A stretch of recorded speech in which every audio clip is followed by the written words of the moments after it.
ಸ್ನೇಹಿತರೆ ನಮಸ್ಕಾರ. ನಾನು KJ ಹಳ್ಳಿ ಸುರೇಶ್. ರಾಜ್ಯ ರಾಜಕಾರಣ ಬಹಳ ಬಿರುಸನ್ನ ಪಡೆದುಕೊಳ್ತಾ ಇದೆ. ಕುರ್ಚಿ ಕದಾಟ ಬಹಳ ಜೋರಾಗ್ತಾ ಇದೆ. ನಾನು CM ಸ್ಥಾನವನ್ನ ಉಳಿಸ್ಕೊಳ್ಬೇಕು ಅಂತೇಳಿ ಸಿದ್ದರಾಮಯ್ಯ ಒಂದು ರೀತಿ ರಣತಂತ್ರವನ್ನ ಮಾಡ್ತಾ ಇದ್ರೆ, ಇಲ್ಲ ಈ ಸಲ ಹೇಗಾದ್ರೂ ಮಾಡಿ ಮೇ ಉಪಚುನಾವಣೆಯ ರಿಸಲ್ಟ್ ನ ನಂತರ ಒಂದು ದೊಡ್ಡ ಕ್ರಾಂತಿ ಮಾಡಿ CM ಸ್ಥಾನಕ್ಕೆ ಬಂದೇ ಬಿಡಬೇಕು ಅಂತೇಳಿ DKC ಅವರು ಪ್ರತಿತಂತ್ರವನ್ನ ಮಾಡ್ತಾ ಇದ್ದಾರೆ. ಈ ತಂತ್ರ ಪ್ರತಿತಂತ್ರ, ಈ ರಾಜಕೀಯ ಕುತಂತ್ರಗಳ ನಡುವೆ HDK ಹೆಬ್ಬೆಟ್ಟು ಹೇಳಿಕೆ ಬಹಳ ಮತ್ತೊಂದು ತರನಾಗಿ ಸದ್ದು ಮಾಡ್ತಾ ಇದೆ.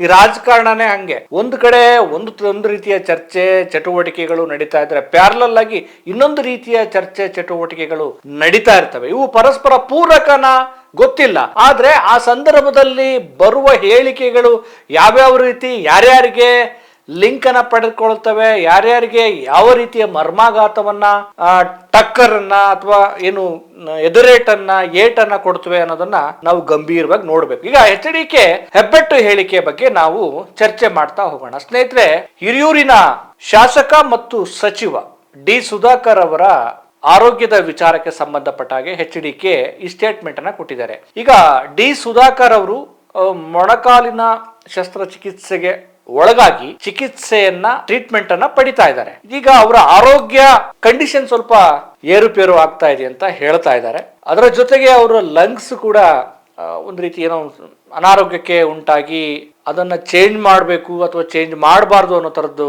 ಡಿಸ್ಕಷನ್ ಡಾಕ್ಟರ್ ಮಾಡ್ತಾ ಇದ್ದಾರೆ. ಇಂಥ ಪರಿಸ್ಥಿತಿಯಲ್ಲಿ ಸುಧಾಕರ್ ಅವರು ಅವರ ಆರೋಗ್ಯ ಸುಧಾರಿಸಿ ಅವರು ಬೇಗ ಗುಣಮುಖರಾಗಲಿ ಅಂತೇಳಿ ನಾವು ಕೂಡ ಹಾರೈಸೋಣ. ಆದ್ರೆ HD ಕುಮಾರಸ್ವಾಮಿ D. ಸುಧಾಕರ್ ಅವರ ಅನಾರೋಗ್ಯದ ಪರಿಸ್ಥಿತಿಯ ಸಂದರ್ಭದಲ್ಲಿ ಈ ಹೆಬ್ಬೆಟ್ಟು ಹೇಳಿಕೆಯನ್ನ ಕೊಡುವ ಮೂಲಕ ಯಾರಿಗೆ, ತಮ್ಮ ಯಾವ ಎದುರಾಳಿಗೆ ಯಾವ ರೀತಿಯ ರಾಜಕೀಯ ಮರ್ಮಾಘಾತವನ್ನ ಕೊಟ್ರು ಅನ್ನೋದು ಈಗ ಅಚ್ಚರಿಗೆ ಕಾರಣ ಆಗಿದೆ. ಅವ್ರು ಹೇಳಿದ್ದೇನು, D. ಸುಧಾಕರ್ ಅವರು ಅನಾರೋಗ್ಯಕ್ಕೆ ಒಳಗಾಗಿದ್ದಾರೆ, ಇಂಥ ಸಂದರ್ಭದಲ್ಲಿ ನಾನು ಅವನ್ನೆಲ್ಲ ಮಾತಾಡಬಾರ್ದು. ಆದ್ರೆ ಕೆಲವರು ಇಂಥ ಸಂದರ್ಭವನ್ನೇ ದುರ್ಬಳಕೆ ಮಾಡ್ಕೊಳ್ತಾರೆ, ಹೆಬ್ಬೆಟ್ಟನ್ನ ಒತ್ತಿಸ್ಕೊಳ್ಳಕ್ಕೆ ನೋಡ್ತಾರೆ. ಇದ್ರ ಬಗ್ಗೆ ಹುಷಾರಾಗಿರ್ಬೇಕಾಗತ್ತೆ. ಯಾಕೆಂದ್ರೆ ಇತಿಹಾಸ ಇದೆ, ಈ ರೀತಿ ದುರ್ಬಳಕೆ ಮಾಡಿಕೊಂಡಿರುವ ಇತಿಹಾಸ ಇದೆ ಅಂತ ಹೇಳ್ತಿದ್ದಾರೆ. ಯಾವ ಇತಿಹಾಸ, ಯಾರ ಇತಿಹಾಸ, ಯಾರು ಈ ರೀತಿ ದುರ್ಬಳಕೆ ಮಾಡ್ಕೊಂಡಿದ್ದಾರೆ, ಯಾವ ರೀತಿ ಮಾಡ್ಕೊಂಡಿದ್ದಾರೆ, ಯಾವ ಸಂದರ್ಭದಲ್ಲಿ ಮಾಡ್ಕೊಂಡಿದ್ದಾರೆ ಅನ್ನೋದನ್ನ HD ಕುಮಾರಸ್ವಾಮಿ ತುಂಬಾ ವಿವರವಾಗಿ ಹೇಳಬೇಕು. ಅವರ ಹೇಳಿಕೆ ಒಂದ್ ರೀತಿ ಅಡ್ಡಗೋಡೆಯ ಮೇಲೆ ದೀಪವಿಟ್ಟ ಹಾಗೆ ಇದೆ. ಅವ್ರು ಹೇಳಿದ್ರು, ಅದು ಯಾರಿಗೆ ತಲುಪಬೇಕೋ ತಲುಪಿದೆ. ಆದ್ರೆ ಗೊತ್ತಿಲ್ದವ್ರಿಗೆ ಯಾಕೆ ಹೇಳಿದ್ರು, ಯಾರಿಗೆ ಹೇಳಿದ್ರು, ಏನು ಹೇಳಿದ್ರು, ಇದು ಬೇಕಿತ್ತ ಈ ಸಂದರ್ಭದಲ್ಲಿ ಅಂತ ಅನ್ಸುತ್ತೆ. ಇನ್ನು ನಮ್ಮ ಮಾಧ್ಯಮ ಮಿತ್ರರನ್ನ ಕೇಳಬೇಕಾ, HD ಕುಮಾರಸ್ವಾಮಿ ಅವರು ಈ ಹೆಬ್ಬೆಟ್ಟು ಹೇಳಿಕೆಯನ್ನ ಕೊಟ್ಟಿರುವುದು, ಅವರು ಹೆಸರನ್ನ ಮೆನ್ಷನ್ ಮಾಡಿಲ್ಲ. ರಾಜಕಾರಣದಲ್ಲಿ ಕೆಲವೊಂದ್ಸಲ ಹೆಸರು ಮೆನ್ಷನ್ ಮಾಡಲ್ಲ, ಅದು ಒಂದ್ ರೀತಿಯ ಜಾಣ್ಮೆಯ ಆಟ ಅಂತ ಹೇಳ್ತಾರೆ. ಹೆಸರನ್ನ ಮೆನ್ಷನ್ ಮಾಡದೆ ಹೆಬ್ಬೆಟ್ಟು ಹೇಳಿಕೆಯನ್ನ ಕೊಟ್ಟಿರುವ HD ಕುಮಾರಸ್ವಾಮಿ ಅವರ ನುಡಿಯನ್ನ ಅವರು ಯಾರಿಗೆ ಹೇಳಿರಬಹುದು ಅನ್ನೋದನ್ನ ಗ್ರಹಿಸುವಷ್ಟು ಸಾಮರ್ಥ್ಯ ನಮ್ಮ ಮಾಧ್ಯಮಗಳಿಗೆ ಖಂಡಿತ ಇದೆ, ಮಾಧ್ಯಮ ಮಿತ್ರರಿಗೆ. ಅವರು ಹೋಗ್ಬಿಟ್ಟು ಈಗ DK ಶಿವಕುಮಾರ್ ಅವರಿಗೆ ಕೇಳಿದ್ದಾರೆ. ಅದೊಂದು DK ಶಿವಕುಮಾರ್ ಅವ್ರಿಗೆ ಹೇಳಿದ್ರ ಅಥವಾ ಬೇರೆ ಯಾರಿಗೋ ಹೇಳಿದ್ರ ಗೊತ್ತಿಲ್ಲ. ಆದ್ರೆ DK ಶಿವಕುಮಾರ್ ಅವರೇ ಈ ರೀತಿ HD ಕುಮಾರಸ್ವಾಮಿ ಅವರು ನಿಮ್ಮ ಸರ್ಕಾರದ, ನಿಮ್ಮ ಸಚಿವ ಸಂಪುಟದ ಸಚಿವರ ಬಗ್ಗೆ ಈ ರೀತಿ ಮಾತನಾಡಿದ್ದಾರೆ, ಇದಕ್ಕೆ ನೀವೇನು ಹೇಳ್ತೀರಿ ಅಂತ ಕೇಳಿದ್ದಾರೆ. ಅವ್ರು ಯಾಕೆ ಹೇಳಿದ್ರು, ಯಾರಿಗೆ ಹೇಳಿದ್ರು ಅದನ್ನ ಅವರೇ ಸ್ಪಷ್ಟಪಡಿಸ್ಬೇಕು. ರಾಜಕಾರಣದಲ್ಲಿ ಈ ರೀತಿ ಮಾತಾಡೋದು ಒಳ್ಳೇದಲ್ಲ, ಅವರ ಹಿರಿತನಕ್ಕೆ ಇದು ಶೋಭೆಯಲ್ಲ ಅಂತ ತುಂಬಾ ಸಾಫ್ಟ್ ಆಗಿ ಅದನ್ನ ಕ್ಲೋಸ್ ಮಾಡಿದ್ದಾರೆ. HDK ಹೇಳಿದ್ದು ಯಾರಿಗೆ, ಅದು ತಲುಪಿದ್ದು ಯಾರಿಗೆ, ಬಹುಶಃ ಅವರ ಹೇಳಿಕೆ ತಲುಪಬೇಕಾದವರಿಗೆ ತಲುಪಿದೆಯೋ ಇಲ್ಲೋ ಗೊತ್ತಿಲ್ಲ. ಅನಂತರ ಗೃಹ ಸಚಿವ ಡಾಕ್ಟರ್ G. ಪರಮೇಶ್ವರ್ ಅವರು ಕೂಡ ಇದು ಒಂದ್ ರೀತಿ ಇಂಥ ಸಂದರ್ಭದಲ್ಲಿ ಮಾನವೀಯ ನೆಲೆಯಲ್ಲಿ ನಾವೆಲ್ಲ ಮಾತಾಡ್ಬೇಕಾಗತ್ತೆ, ಅವರು ಬೇಗ ರಿಕವರಿ ಆಗಿ ಬರ್ಲಿ ಸುಧಾಕರ್ ಅವರು. ಈ ಹೆಬ್ಬೆಟ್ಟು ಹೇಳಿಕೆ, ಅವ್ರ ಹೆಬ್ಬೆಟ್ಟನ್ನ ಯಾರು ತಾನೇ ಮಿಸ್ಯೂಸ್ ಮಾಡ್ಕೋಬೇಕು, ಅದು ಅವ್ರ ಕುಟುಂಬಕ್ಕೆ ಸಂಬಂಧಪಟ್ಟ ವಿಚಾರ. ಸರ್ಕಾರ ಏನಾದ್ರು ಅದನ್ನ ಮಿಸ್ಯೂಸ್ ಮಾಡ್ಕೊಳ್ತಾ ಇದೆಯಾ, ಮಾಡುತ್ತಾ, ಹಂಗೆಲ್ಲರೂ ಸಾಧ್ಯನಾ? ಯಾಕೆ ಈ ರೀತಿ HD ಕುಮಾರಸ್ವಾಮಿ ಅವರು ಹೇಳಿದ್ರು, ಈ ರೀತಿ ಮಾತಾಡಬಾರ್ದು ಇಂಥ ಸಂದರ್ಭದಲ್ಲಿ ಅಂತ ಅವರು ಹೇಳಿದ್ದಾರೆ. ನಾವು ಇಂಥ ಪ್ರಕರಣಗಳಲ್ಲಿ, ಇಂಥ ವಿಚಾರಗಳಲ್ಲಿ ಕೂಡ ಒಂದಿಷ್ಟು ಮಾನವೀಯತೆಯನ್ನ ತೋರಿಸ್ಬೇಕಲ್ವಾ? ಯಾರು ಅದನ್ನ ಆ ರೀತಿ ಮಾಡಕ್ ಹೋಗ್ತಾರೆ? ಮಾಡಿದ್ರೆ ಅವ್ರ ಕುಟುಂಬದವ್ರು ಮಾಡ್ಬೇಕಪ್ಪ, ಬೇರೆಯವ್ರು ಯಾರು ಮಾಡೋಕ್ಕಾಗೋದಿಲ್ಲ. ಏನು ಸರ್ಕಾರ ಹೆಬ್ಬೆಟ್ಟು ಹೊತ್ತಿಸ್ಕೊಳ್ಳುತ್ತಾ?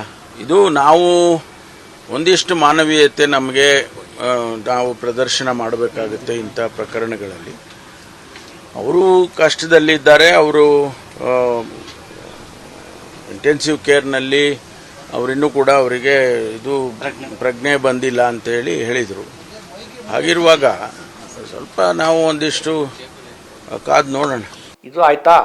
ಇದೀಗ ಸುಧಾಕರ್ ಅವರ ಪುತ್ರ ಒಂದು ವಿಡಿಯೋನ ಬಿಟ್ಟು, ನಮ್ಮ ತಂದೆ ಈ ರೀತಿ ಒಂದು ಮೊಣಕಾಲು ಶಸ್ತ್ರಚಿಕಿತ್ಸೆಗೆ ಅವರು ಒಳಗಾಗಿದ್ರು, ಅವರು ಅನಂತರ ಅವರಿಗೆ ಸ್ವಲ್ಪ ಲಂಗ್ಸ್ ಪ್ರಾಬ್ಲಮ್ ಆಯಿತು, ಈಗ ಅವರು ಚಿಕಿತ್ಸೆಗೆ ಸ್ಪಂದಿಸ್ತಾ ಇದ್ದಾರೆ, ಬಹಳ ಬೇಗ ಅವರು ಚೇತರಿಕೆಯನ್ನ ಕಂಡು ಗುಣಮುಖರಾಗಿ ಬರ್ತಾರೆ ಅನ್ನುವ ನಂಬಿಕೆ, ಆಶಾಭಾವನೆ ನಮಗಿದೆ.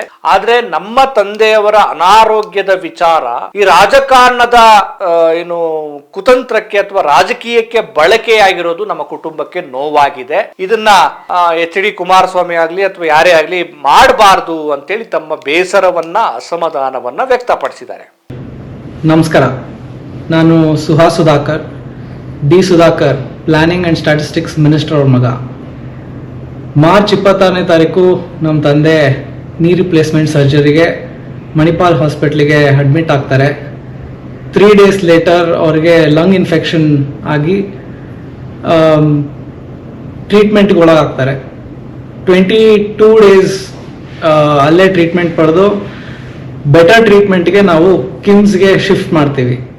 ಈಗ ನಮ್ಮ ತಂದೆ ಟ್ರೀಟ್ಮೆಂಟಿಗೆ ಸ್ಪಂದಿಸ್ತಿದ್ದಾರೆ. ಆದರೆ ಮೊನ್ನೆ ಚಿತ್ರದುರ್ಗದಲ್ಲಿ ಕೇಂದ್ರ ಸಚಿವರು ನಮ್ಮ ತಂದೆ ಅನಾರೋಗ್ಯವನ್ನು ಇಟ್ಕೊಂಡು ಅವರ ರಾಜಕೀಯ ಉದ್ದೇಶಕ್ಕಾಗಿ ಬಳಸ್ಕೊಂಡಿದ್ದಾರೆ.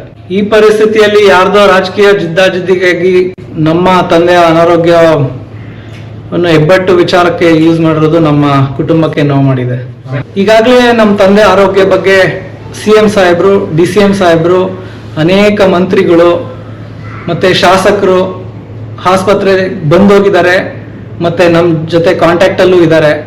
ನಮ್ಮ ತಂದೆಯವರು ಆದಷ್ಟು ಬೇಗ ಗುಣಮುಖರಾಗಿ ಬರ್ತಾರೆ ಅಂತ ನಮಗೆ ಒಂದು ನಂಬಿಕೆ ಇದೆ. ಸ್ನೇಹಿತರೆ, ರಾಜಕಾರಣನೇ ಹಾಗೆ.